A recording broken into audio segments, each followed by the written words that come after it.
Welcome to Fashion Neurosis, John Cooper Clarke. Thank you for inviting me, Bella Freud. Can you tell me what you're wearing today and why you chose these clothes? I'm wearing my everyday clothes, which are not a million miles away from my stage wear. I don't really have stage. In fact, I've got a wardrobe full of clothes that are more or less the same.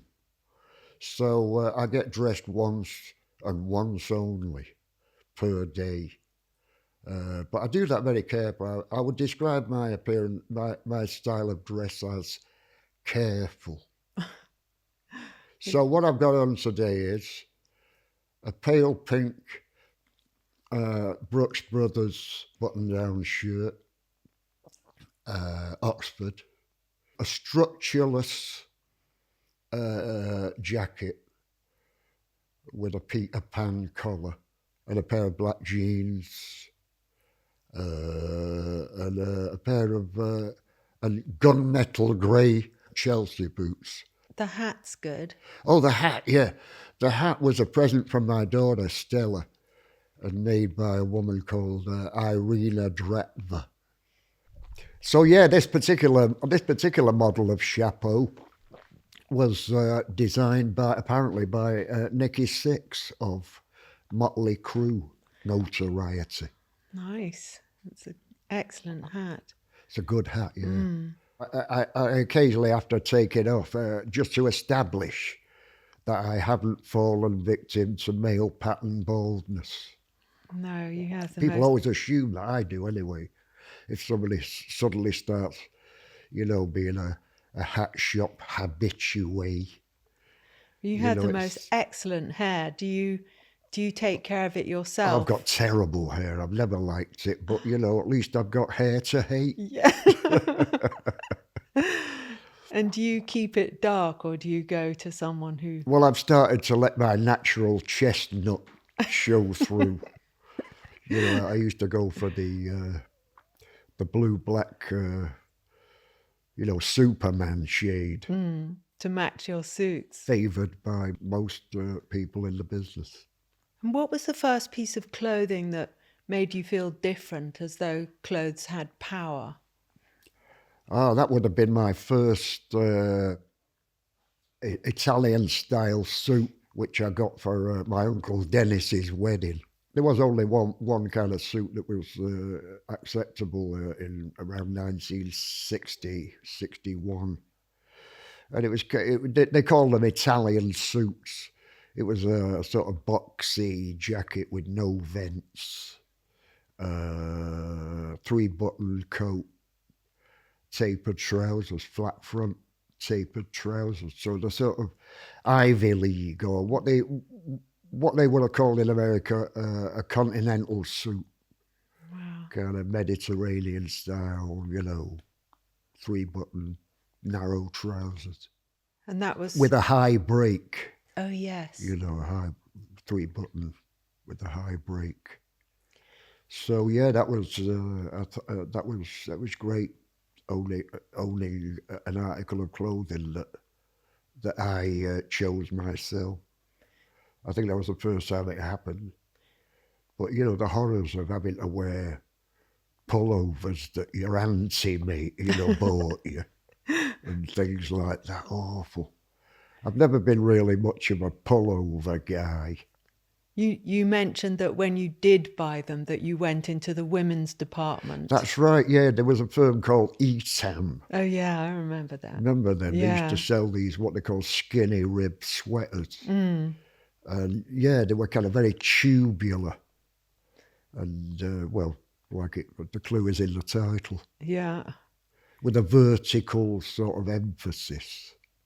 I think all the most adventurous dressers and the mothers that dress their kids adventurously cross over into the different boys and girls departments. And my good friend who's married to Nick Cave, she would say, Belle, you just need to go to the girls section of H&M and they have much better clothes than in the boys, just the attention to detail. So it makes a lot of sense that you had a kind of instinct to to look there for what suited you.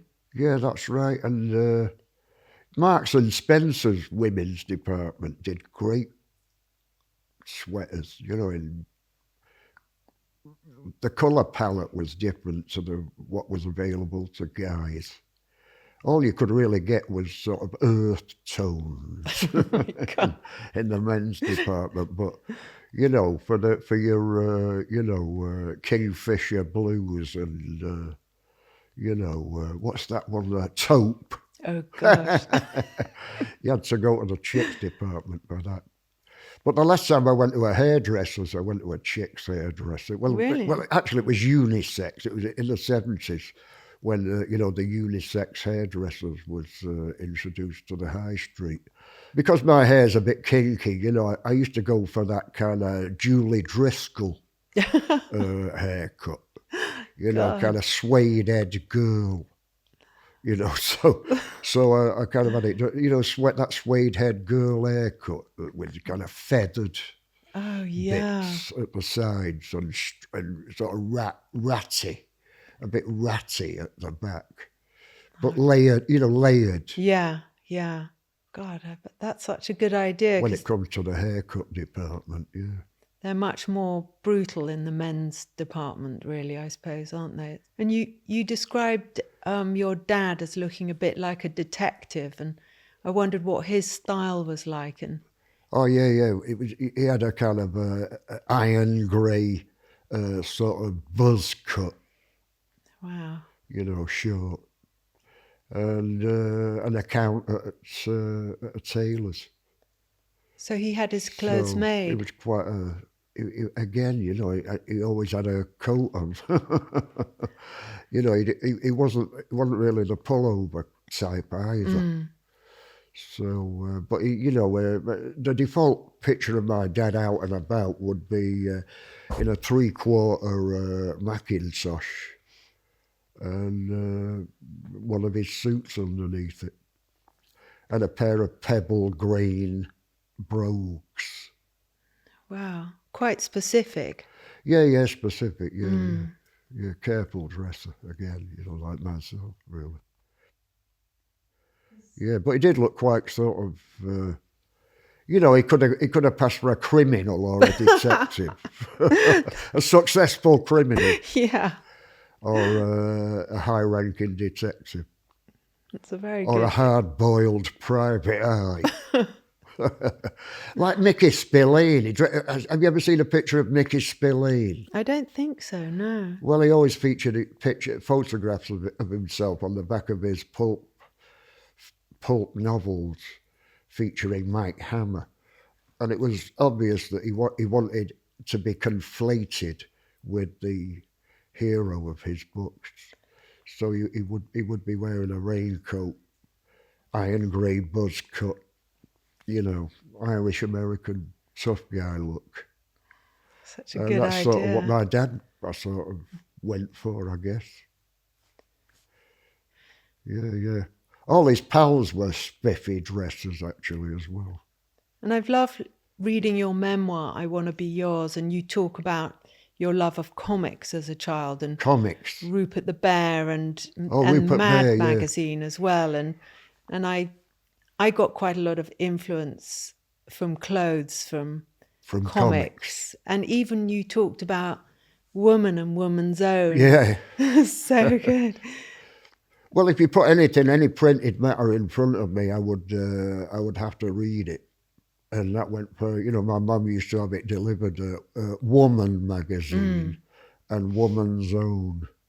And did you look at because you talked about Mad magazine, and Mad that's magazine, I remember looking at that and thinking, I want to look like that. That is a great way to look. And what, Alfred E. Newman? Yes. If I ever had a tattoo, God forfend, it would be him.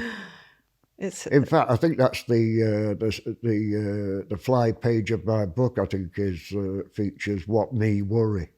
Oh, so good. The slogan of the catchphrase of Alfred E. Newman. But yeah, what a ridiculous face! Amazing. Fantastic. Yeah. I don't really remember Jerry Lewis comics as well we used to get. They were great. I was a big fan of theirs, Dean Martin and Jerry Lewis. But Jerry had his own comic. No, really? Yeah. Oh, I didn't know that. He's a big influence. I really wanted those kind of clothes. I was a big fan of theirs. I went to see all their movies. And, I used to wonder, those clothes that Jerry would wear. Levi jeans and, pin dot gingham button-down shirt. Fantastic. And, that great haircut he had. Yeah. Because I always, that's what... I lived with a monkey once, and I used to think that's the best haircut you can get. That sort of Jerry Lewis chimpanzee cut. And were your friends as obsessed with clothes as you, or did you have a much more extreme interest in No, style we were all and stuff? pretty. Yeah, we're all quite fussy dressed, particular. Yeah. Did you ever come across Hilaire Belloc's cautionary tales, I wondered? I think I must have done, yeah. Because your love of rhyme, and that was a big influence on me. My dad gave me the cautionary tales for my 9th birthday, and I learnt them, and he knew them off by heart as well. And then I once wrote a poem to my sister as a sort of, in place of a letter, in the style of Hilaire Belloc. He managed to include everything kind of, that you couldn't say in a normal way. It was just so funny, and I wondered... Well, maybe I haven't read this. A great deal of the poetical canon has been tragically ignored. I tell you, it was a big influence on me. Edgar Allan Poe. Oh, yeah. And John Betjeman. Oh, yeah. Fantastic. I loved John. All the stuff we did at school. I used to had a sort of Rudyard Kipling. Yeah. Fantastic. Gunga Din. My father used to like Rudyard Kipling and John Betjeman. And Fantastic. I remember there was a line was it in one of his poems, old and ill and terrified and tight? It was just the brilliant description of a breakdown of in a relationship, and that was the last 2 lines. Another line that said, Judy, Judy, Judy garden, have you got the gate? And it was filled with sort of such menace and expectation. But my dad used to remember tons of, he could recite the whole of the Mary Gloucester and the Kipling's The Mary Gloucester, and then he loved The Ancient Mariner. Oh, that's great, yeah. Oh. Yeah, that's fabulous, that. Yeah. In every sense of the word, yes. I love that, yeah. I'll tell you what I've always avoided. Shakespeare. Yeah.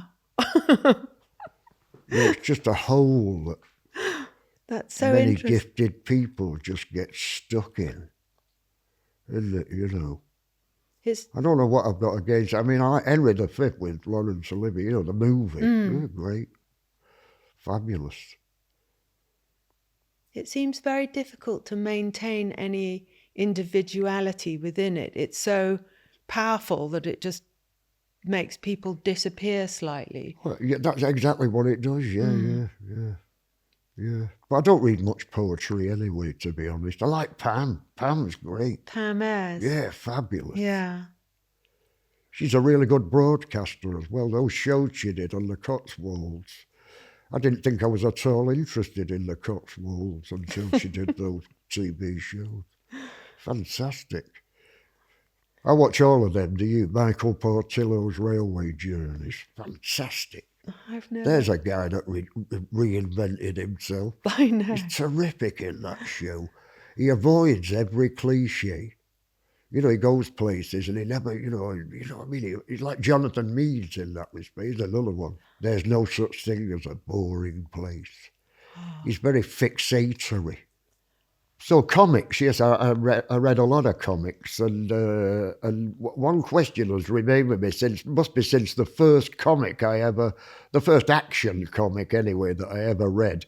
When somebody gets shot or falls off a moving vehicle or out of a moving vehicle or off the edge of a cliff or something, some emergency, and they go, "Arg!" With a GH at the end and multiple exclamation marks. About 17 A's followed by GH and several exclamation marks. Are you meant to sound the G and the H? Or is that the way you spell arg? Is it in the dictionary?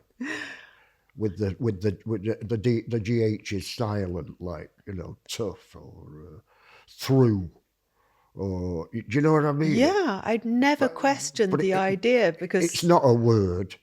It's a semi-onomatopoeic outburst as a reaction to a catastrophe in the world of comic books. So why bother with the GH if you're not meant to sound them? So ever since then, even if I any minor injuries that elicit I always put the GH on the end, even now. I'm going to do that now. I think it's a great idea because the GH, when it's drawn and I can visualize it so well, it's almost like it's about to say ghastly or something like that.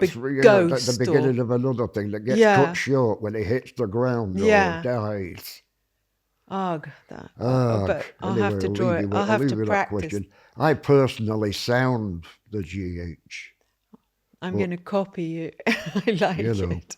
But yeah, comics, very important that. Yeah, there was a series of comics, American publication. Most of them were the ones I read anyway, the Jerry Lewis comics, Weird Planets, Creepy Worlds, Tales of the Unknown, featuring such great artists, comic book artists, as Steve Ditko, who for a while I think did Spider-Man.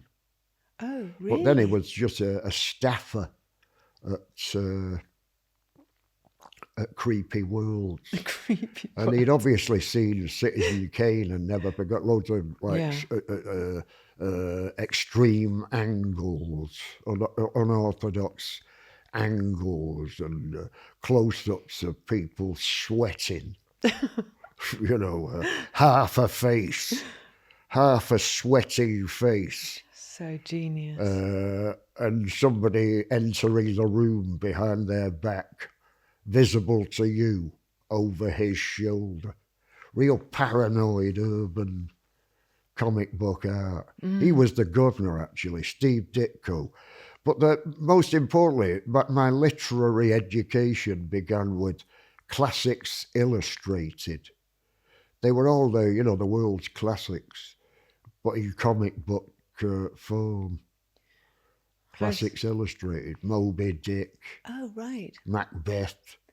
Really? Crime and Punishment. They went all over the world. The Red Badge of Courage by Stephen Crane. So they did a comic of Crime and Punishment. Yeah. What a good idea. Yeah. I was acquainted with the works of Dostoevsky at a very early age, thanks to genius. Classics Illustrated. Nobody ever had the full set. What, they were always being shared? Yeah. It showed you what was available on the back cover. It also, featured little bits at the end of the story about the author, a potted biography of the author, which was always, Jack London. That was one of them, Seawolf by Jack London. White Fang. Oh, White Fang. Call of the Wild. That was... the story of Wild Bill Hickok was one of my favourites. I was very interested. Cowboy comics were real big. Also, recently there are several rediscovered photographs of Billy the Kid.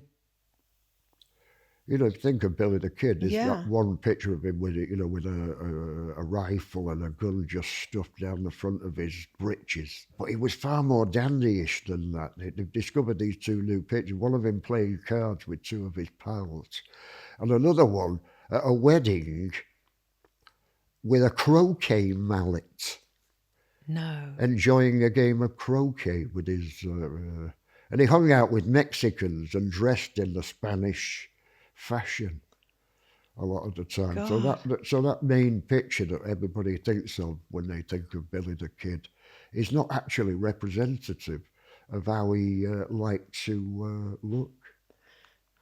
Gosh. Yeah, he was really modern looking. I Really, must really, look you know, at those.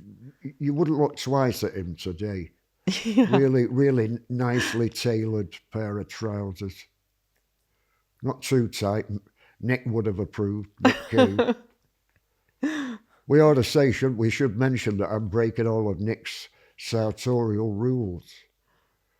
Really, with the tight-fitting clothes and the ankle boots. I'm breaking all of his sartorial rules, and yet, funnily enough, our looks are quite close to each other. Really, I think he had when we're out and about. I think he had a different shape in mind when he was crossing off that look for all eternity, not your skinny form that somehow makes everything look perfect. I've got a suit. I've got suits. Yeah, because you. Oh yeah. What's a good suit to you? I've noticed you like a narrow sleeve and you like to show some cuff. Yeah. Tight armholes. Yeah. A slight flare on the sleeve. Ah, interesting. Natural shoulder. Mm-hmm. High-waisted trousers. A bit wider than the jeans I wear, actually. On my last suit, it's got a 4-button fastening, 4 centre vent, you know, Ivy League-ish. 4 buttons, that's quite 4, a yeah. high break. Yeah, it's a very high break, yeah. But I don't wear ties anymore. Mm-hmm. I kind of phased them out by wearing this sort of style of a Right. jacket with the Peter Pan collar. I like a tie. So that's I wore one. a bothersome requirement that I've just, you know, kind of left in the past. I'm not very good with colours. I am officially red and green colourblind, like a lot of guys. Oh, really? Yeah, it's a guy thing. Apparently. Yeah, Paul Simonon has that too. Yeah, and he's a painter. Yeah. I love his work. Yeah, Yeah. me too. Have you seen those breakfasts that he did?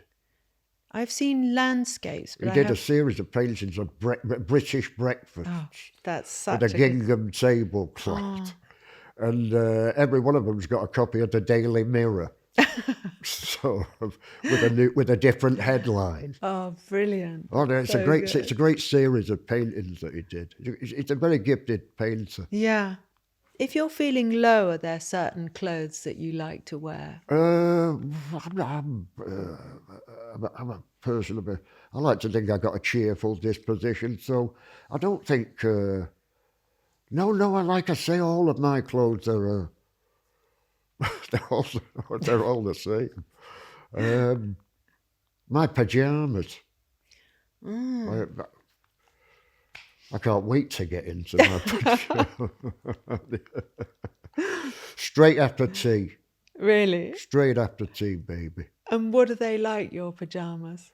Well, to be honest, they will comfortably pass as athleisure wear. They're kind of a bit tracksuity, but obviously of a thinner material. But before today, I've mentioned this somewhere else recently. I am able to cycle to the newsagents in them without drawing any attention.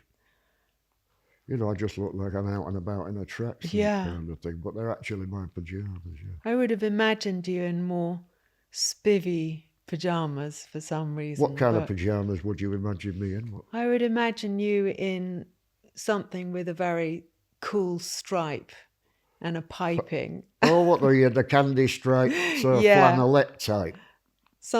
Yeah, traditional English pajamas. yeah, so that you would remain Yeah, I worn them in. They were the only option when I was a kid. Mm-hmm. But the best pajamas I ever had actually were a pair of my Uncle Dennis, who was about the same height as me at the time when he was demobbed from the RAF, National Service. He gave me 2 pairs of pale blue tropical weight Oh my God. pajamas, which was I thought was dead sophisticated. Yeah. So anything other than the candy striped flannelette variety, and they were great. They had darker blue piping around the edges, and a kind of Lido collar, a compulsory open neck collar. Enter the night cravat. Oh God. The night cravat. That sounds like a dream, actually. You're nothing. If you haven't got one of them, you're nothing. But it was begging for a night cravat. A night cravat. But they were great because my uncle had been stationed in Cyprus during the unpleasantness out there. So he brought back these. I inherited those pajamas and a pair of aviator steel-framed sunglasses with Zeiss lenses. Oh my God. Real top-dollar item. Didn't you share a room with him? Yeah, he had to move into our house for a while before he got, married or something. I don't know. Yeah, we shared, that's right, shared a room with him, yeah. God. But he sounded like a really stylish man. And oh, yeah. He was always, out on dates with girls. And you were a heroin addict for a while, and heroin is a famous suppressant, and I wondered what you were trying to suppress. That's a good question. Well, what can you say about it? The trouble with talking about it at all is that one doesn't want to give the impression that it's an easy club to leave. It's very difficult for me, and there were many failed attempts before the one that was successful. But where there's life, there's always hope. And I think if you're talking about heroin addiction, I don't think it makes you any kind of expert, and I don't think there's an addictive personality. I think anybody that tried it would go ape shit crazy for it. I don't. I think it's a kind of bit of a myth that about the addictive personality. But horses for courses. I'm not here to lock arms with the 12-step program. It has worked for so many people that I can't help but recommend it if anybody's serious about putting down the habit. It is, make it easy on yourself. Get in NA and do all of that. I didn't do it that an easy way like that.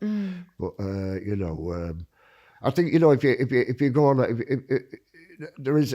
there are 2 ways you're going to come out. If you're dealing with heroin, you're either going to look like a victim or a cunt. And I don't fancy either route. So therefore, I kind of avoid talking about it. And I've got to say, I never think about it anymore. I literally never think about it anymore. But until I'm called upon to do so, and I really am not. I'm not a wise guy about it. But I have seen it. I have seen NA and the 12-step program work for so many people. People who I thought were a lost cause. And so I can't recommend it enough, really. Yeah, it is amazing. Like I say, victim or you choose. Rather not. Somewhere between, I don't even want to be it, somewhere in between. So that's why I don't like talking about it, because they're the only 2 ways you're ever going to come across. Well, you certainly don't come across either of those or anything in between. What's so interesting listening to you talk about it while I've been reading your book is that you got out of it, and because it's such a pacifier. I got out of it all right. Yeah. Oops. And then some. Freudian slip. I was no stranger to morphine. anyway because of my tubercular childhood, which required the use of cough suppressants,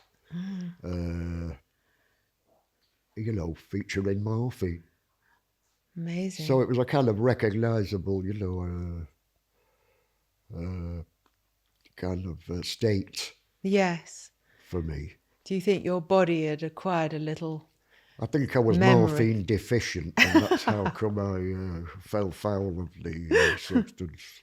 Because that. But I know I don't want to get flip about it, you know, far from it. But it was a long time ago, and thank God Almighty, my life is different now.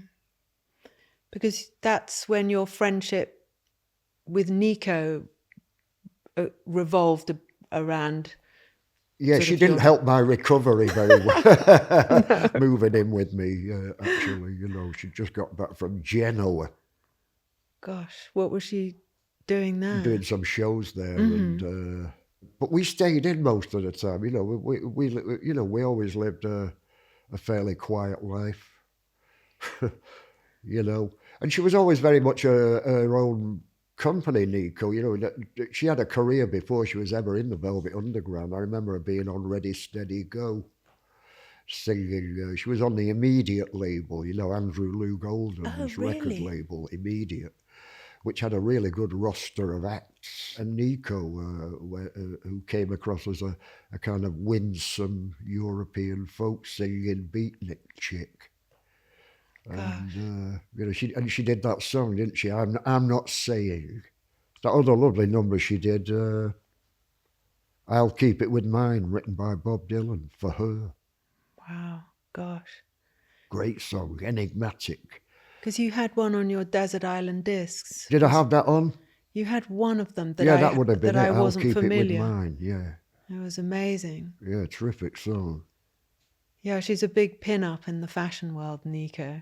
Oh, beautiful So woman. beautiful. The people she knew was unbelievable, you know. Federico Fellini. Amazing. Chet Baker.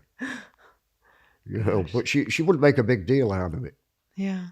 But she knew all these big hitters on the European sort of oats bohemia, you know. Federico Fellini topped that. Yeah. So all the glamorous people, really, that I ever met was, you know, because of her. And she was living in Manchester. Yeah, she lived in Sedgley Park, where I had been living, actually, just round the corner from where I used to live. You must have looked amazing together. The blonde and the dark-haired. What Nico? Well, she wasn't blonde when I knew her, Nico. Oh, really? No, she had dark brown hair. Mm-hmm. Yeah. Yeah, what a beauty. She was officially one of the 10 most beautiful women in the world back in the days of Brigitte Bardot and the rest. She was in the top 10. Such a funny idea, isn't it? What's that? The top 10 most beautiful women in the world. And Linda Sterling. I only started wearing my glasses when I finally saw a picture of Roger Vadim. Oh, right. Yeah, I figured this guy must be the handsomest guy in the world, you know, go ahead knocking around with these, you know, Brigitte, Catherine Deneuve, all these fabulous chicks that he was dealing with, you know. I think he must be the most handsome guy in the world, but he was a kind of bespectacled, skinny guy, wasn't he? So that's when I started wearing my glasses. At that point, I thought, wow, so that's what she goes for. Such a good idea. So alluring.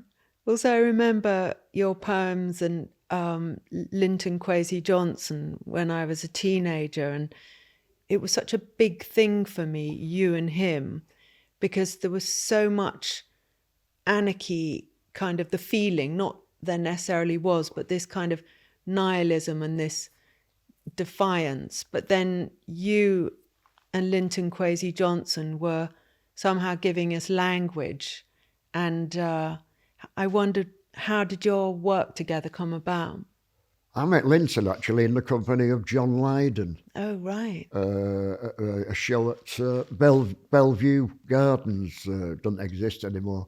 It was the Coney Island of the North in Manchester. They had all kind of things going on there: stock car racing, speedway, boxing events, and a massive fairground, a zoo, circus, several function rooms, massive area. And we were doing a show at the what used to be the circus ring, and it was Public Image Limited, Linton and myself. And that's when I first ran into Linton, and you know, our respective managements, you know, that really we were the only kind of poets around at that point. You could say it was specific to that period. Yeah. You know, so it was a no-brainer that we should do a double header touring the UK, a tour of the UK, and it was very successful. You know, full houses all the way.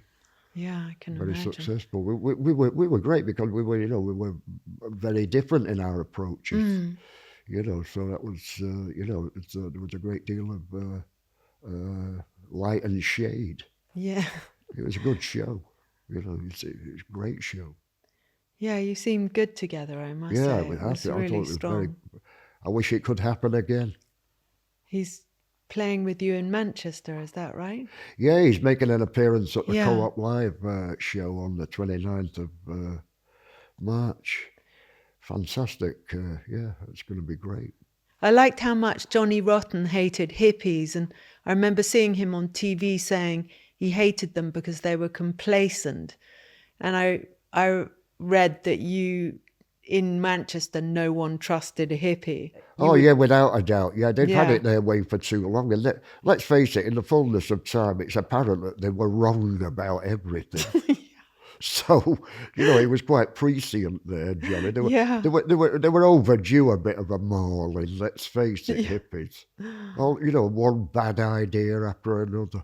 It was all very droopy, wasn't it? Yeah. Yeah. It was awful. It was awful. Charlie Watts hated that. It was the one period of the Stones he really hated, when he had to grow his hair and wear daft T-shirts and that. You know, he hated it. So I'm with Charlie on that one. Yeah. Yeah.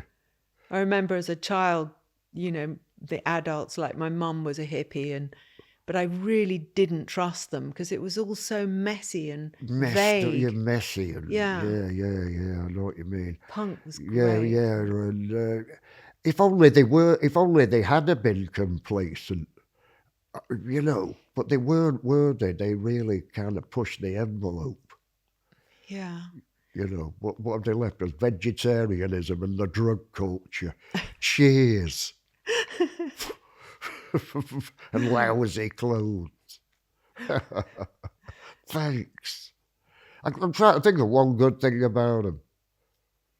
The only acceptable hippie I can think of is Jimi Hendrix. Yeah. Somehow he didn't. Actually, I like the mamas and the papas. Thinking about it, I could probably come up and dredge a few hippies up that are all right. Yeah.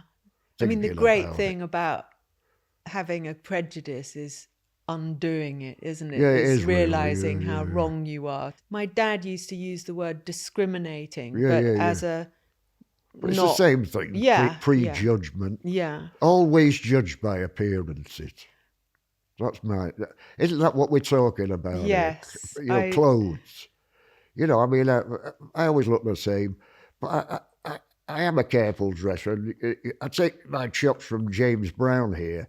He says every time I'm leaving the house, I look in the mirror and I ask myself, do I look like the kind of man somebody would pay to see? God, So, you know, that's good so advice. good. And the other one, Lou Rawls. I got to maintain my front so I can keep making my game. Wow. So it's very important, isn't it? Yeah. Isn't it, clothes? And you know, like we said, you only get one chance to make a first impression. So with that in mind, you know, I think I am a careful dresser.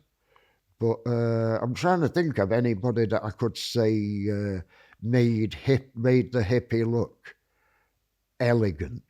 And I can only really think of Jimi Hendrix in that dragoon jacket, you know, with the frogging, you know, the So classic. beautiful. There was a soul and funk event on in Manhattan running concurrent with Woodstock. Really? Yeah, yeah, it had all the best people on it, the Staples singers, Otis, all the big hitters, Wilson Pickett, all the big Solomon Burke, anybody you like, probably Wow. James Brown, and it was running concurrent, but whoever mentions that, where's the footage of that? They were all at Woodstock, messing about in the mud. I mean, if anything had put you up being a hippie, it's that movie, isn't it? Good God Almighty, savage. It's horrible, wasn't it? Even if Martin Scorsese did have something to do with it, everybody has their off day. You got to start somewhere, I suppose. I hated all that because I was really little when my mum I remember her taking me to Glastonbury when I was 4 and thinking, I'm never coming back here again. And this mud, this mess. Yeah, I don't want to badmouth it too much. I have to work there. I mean, I'm sure it's great, but I've never been back just because of how it was. But what outdoor festivals? Yeah, just all the mud and the cold. I went to one in Windsor. What was it called? Oh, Kempton Park. Oh, yeah. Kempton Park. Amen Corner were on. I was very fond of that group. I don't know them. So not outdoor events are not really my forte No. either, to be honest. You talked about buying chef's trousers when you were a young kid, and oh yeah. I got them from the Army and Navy stores. Yeah, they were kind of mid blue with a white railroad stripe. They weren't as clownish as I'm making them sound. They were quite kind of tasty, I bit liked Mediterranean looking. But I took them to the tailors and got them, customised. It wasn't an expensive job, it was just jean material, really. But they were great. Nobody else had a pair. Yeah, my dad used to wear those to paint in. He used to buy them from Denny's in Soho. What, Chef's Spot? Oh, Yeah, I remember yeah. that place. That was a great shop. Yeah. You could get some really good chore coats and things like that Really? there. Yeah. Yeah, a lot of catering, catered for the catering people. It was good stuff, wasn't it? Yeah, great. I bought a waistcoat there once. What colour? Charcoal grey. Maitre d' Yeah, grey. maitre d', I suppose, yeah. Yeah. That would have been the normal wearer. And where do you start with an outfit? I just wear whatever's clean and have, honestly. But as I say, it all looks the same, so, apart from my pajamas. Do you know, I'm sorry to be a disappointment, but it really is. You could never be that. It really is all the same. I'm not experimental. I'm quite like Nick, conservative.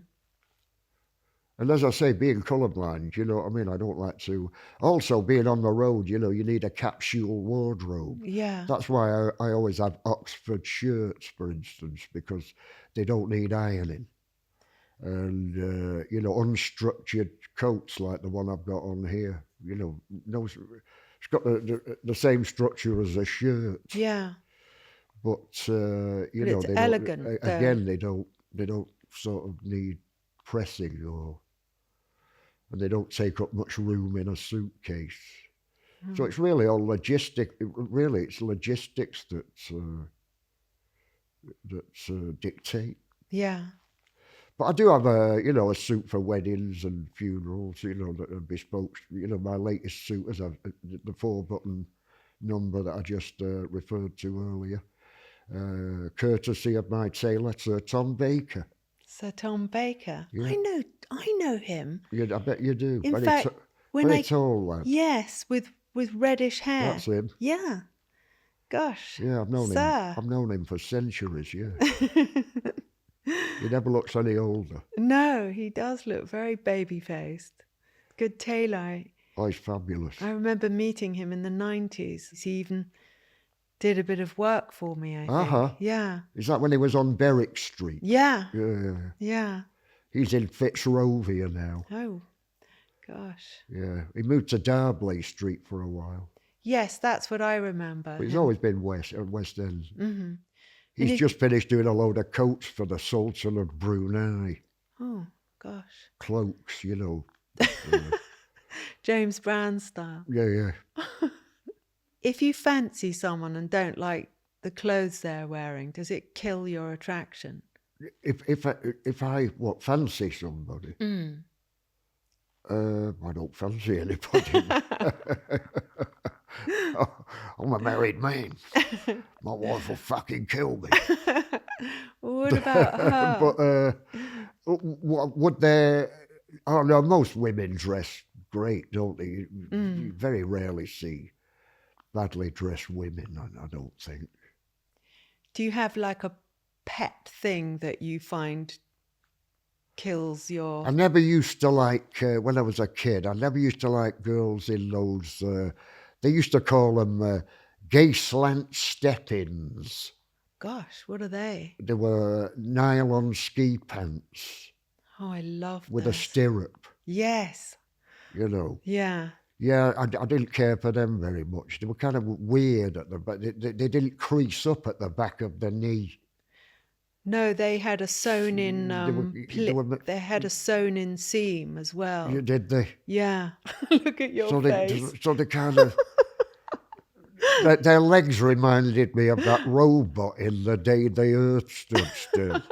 The one where the first version with Michael Rennie and Klaatu Barada Nikto. You remember that one? And he's got this servant that's a robot. It's that beautiful Art Deco robot that looks like it's made out of brushed steel.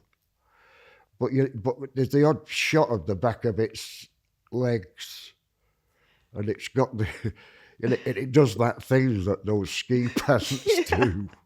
I can't explain it. I know exactly what you mean. They didn't show any human form. They were just not a bit. Table legs. Nor where those. I like the look of those creases at the back of the knee that occur only with jeans. That's so interesting. That's why I wear jeans all the time. Yeah. Really. By that I don't mean denims. I haven't got a pair of denims. I haven't got anything in denim. How come you don't like? You just like black? Well, like Elvis, I see it as workwear. Right. Interesting. And given that I lead an idle life, that's the plan anyway. Why would I be wearing workwear? Yeah, idleness is my point of departure every time. In fact, no, it isn't. It's my constant goal.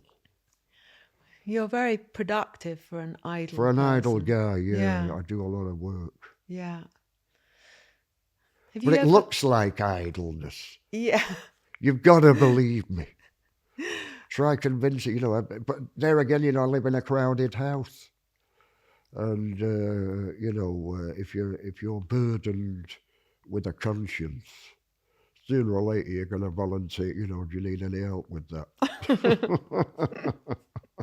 You feel it kind of after a while, you feel it kind of morally incumbent upon you to offer your assistance. Do you find that? I don't know.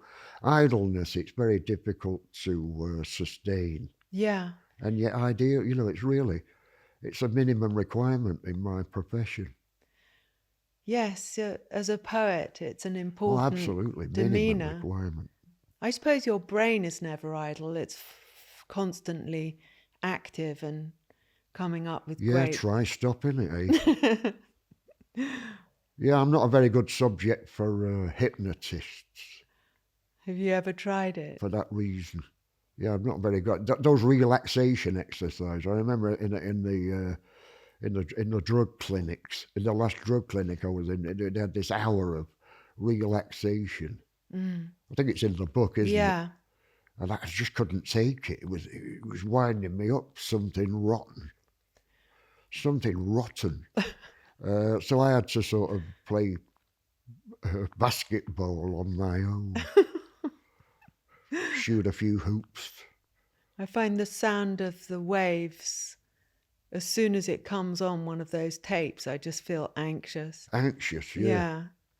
I'd rather listen to a book because the fact that it's interesting makes me switch off, and then I fall asleep.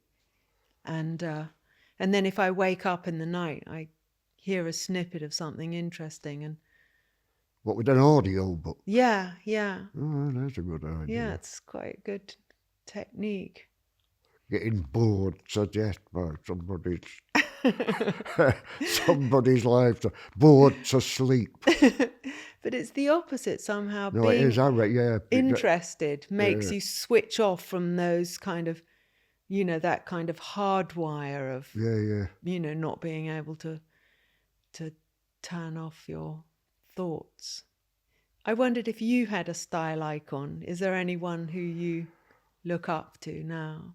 Oh, loads of them. Frank Sinatra, around the time that he made those Tony Rome movies. He played a detective called Tony Rome. I don't. Lady in Cement was one of them.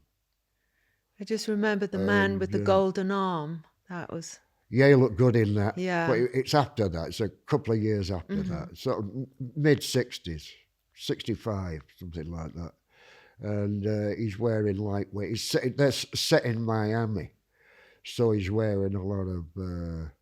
which I don't particularly approve of for myself. He's wearing a lot of pale suits, tropical, but real nicely cut. And those hats, those with the block front, a leghorn, they were first made in the town of Livorno. Oh, yeah. On the east Northern coast Italy. of Italy. Yeah. Yeah, leghorn. And he's wearing those and 3-button lightweight suits. So yeah, that sort of period Sinatra. Well, any period, I mean, always looks good. But when it comes to stuff that I would wear, that sort of period of Frank. And Sammy Davis also, great dresser. Yeah. Fantastic. But there we are, you see, the tight suits. Yep. Hardly any, semi-structured tight suits.